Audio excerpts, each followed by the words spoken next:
కాలేజీని హైడ్రా ఎందుకు కూల్చటం లేదు? ఈ కాలేజీ విషయంలో హైడ్రా మెతక వైఖరి ఎందుకు? విమర్శలని హైడ్రా ఎందుకు మౌనంగా భరిస్తోంది? ఎఫ్టీఎల్లో ఉన్న చెరువ పేద విద్యార్థుల చదువా అంటే విద్యార్థుల భవిష్యత్తే అంటున్నారు హైడ్రా కమిషనర్ రంగనాథ్. ఫాతిమా కాలేజీలో పేద విద్యార్థులకు ఉచితంగా చదువులు చెబుతున్నారని సామాజిక కోణంలోనే ఆలోచించాల్సి వస్తోందంటున్నారు. ఎంఐఎం నాయకుల ఆస్తుల వ్యవహారంలో కఠినంగానే వ్యవహరిస్తోంది హైడ్రా. ఎంఐఎం నాయకుల నుంచి దాదాపు 1000 కోట్ల ఆస్తులను ఇప్పటికే రికవరీ చేసుకున్నట్టు హైడ్రా పేర్కొంది. పేద ముస్లిం మహిళల కోసం కేజీ నుంచి పీజీ వరకు ఫాతిమా కాలేజీ నడుస్తోంది. ఈ కాలేజీలో ఎలాంటి ఫీజులు వసూలు చేయరు.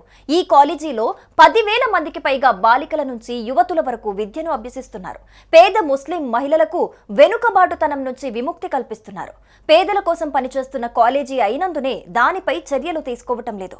ఎంఐఎం నాయకుల ఆస్తుల వ్యవహారంలో కఠినంగానే వ్యవహరిస్తున్నాం. ఎంఐఎం ఎమ్మెల్యేలు ఎమ్మెల్సీలు కబ్జా చేసిన భారీ నిర్మాణాలను కూల్చివేశాం. 25 ఎకరాల సరస్సును ఫ్లాట్ గా మార్చిన ఓవైసీ కుటుంబానికి సన్నిహితుడు కట్టడాలను కూడా కూల్చివేశాం.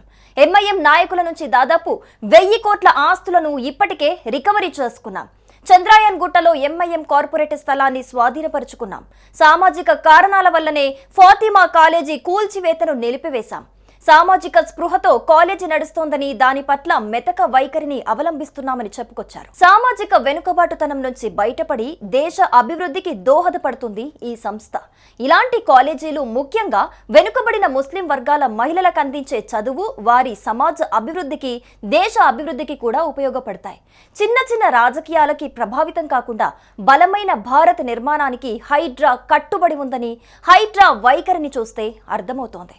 హైడ్రా రాజకీయాలకి తల వంచదు అని చెప్పడానికి ఇది ఒక ఎగ్జాంపుల్ గా చెబుతున్నారు. పెళ్లికి పిడ్డుకి ఒకే మంత్రం పనిచేయదు. ఇక్కడ కూడా హైడ్రా ఇదే మంత్రాన్ని పాటిస్తున్నట్టు కనిపిస్తోంది. ఫాతిమా కాలేజ్ 1000 మంది పేద విద్యార్థుల భవిష్యత్తుగా హైడ్రా భావిస్తున్నట్టుగానే కనిపిస్తోంది.